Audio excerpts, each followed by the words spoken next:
The first time I ever flew on a plane was to attend my ex-boyfriend's wedding. Just as I was checking in, I was told my flight had been cancelled. I was about to lose it when the staff offered to upgrade me to first class on another flight. Upgraded? This unexpected surprise had me over the moon, but I never could have imagined that this random upgrade would completely change my life. After completing the upgrade process, I was escorted to the first class lounge. It was my first time experiencing such luxurious treatment, so I made sure to try every single premium service they offered. As I turned around while taking a phone call, I accidentally bumped into someone. Oh my god. My god. Yep.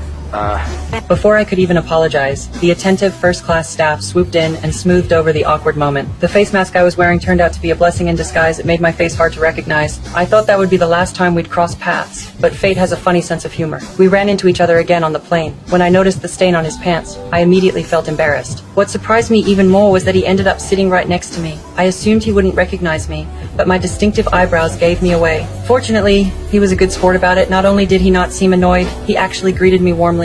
I'm William, by the way. Anna. Anna. It's a pleasure to meet you, Anna. What brings you to London? I work for an auction house here in the city, and our London branch has called in the director of the New York office to save the day. Director? Mm-hmm. Forgive me for this. You seem a bit young to be the director.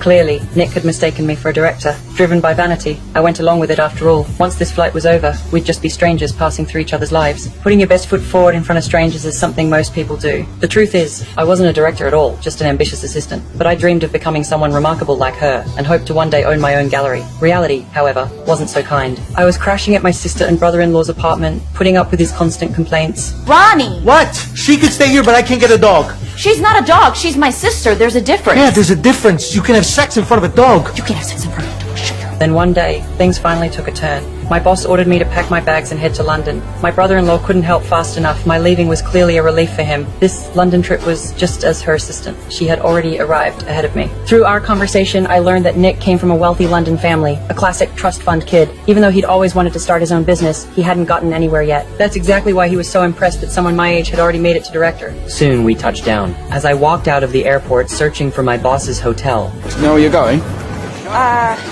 Yeah, the Carlson. Very swanky. Only the best. Well, look, if you'd like. An elegant woman approached us, Nick's mother. She noticed me right away. Did you bring a beautiful woman home to meet your rapidly aging mother? Let's hope for grandchildren, yeah. And Nick explained that I was a director from New York. She's the one that spilled Bloody Mary all over my shoes, trousers and jacket. Willie, don't be rude. Where are you going? Are you waiting for someone? No, I'm on my own, but I'm going to the Carlson. No. Not the Carlson. That's 4 streets from my house. Do you want a lift? I tried to decline the ride, but his mother's invitation was impossible to refuse, so I reluctantly got into the luxury car. The whole way there, Nick's mother bombarded me with questions, sizing me up like a potential daughter-in-law. Nick sat in the front seat, half amused and half mortified. He knew his mum was being a bit much. Meanwhile, I was getting more and more nervous. To keep up my fake identity, I had to pile lie upon lie. I was really starting to regret the story I'd made up. We soon arrived at the hotel. Before Nick could even ask for my number, his mother had already gotten it from me and expressed her hope to see me again. Right, but I better get home and get changed. I'm so sorry again about the... It's all good. I'm joking. Alright. Alright. Bye.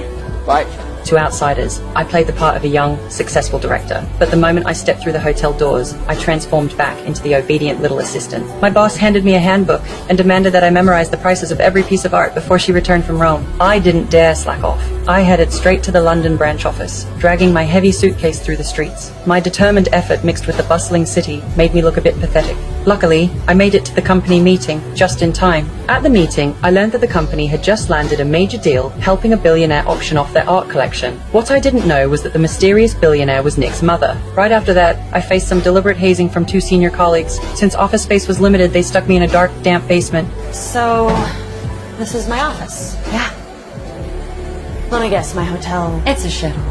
I didn't complain. I knew that earning my boss's approval was the only way to advance my career. I followed her instructions to the letter, carefully recording the price of every artwork. Just as I was wrapping up, I got a message Nick's mother was inviting me to a fancy party. Thankfully, it was already after work hours. I made my way through the drizzle to the shabby place my colleagues had arranged for me, changed into my nicest outfit, and headed to the party. Nick's mother was thrilled to see me. Being in such a setting for the first time, I felt pretty out of place. But when I saw the paintings on the walls, my eyes lit up instantly. Nick then introduced me to his stepfather, my idol. You're not the Julian Marks, are you? The one and only.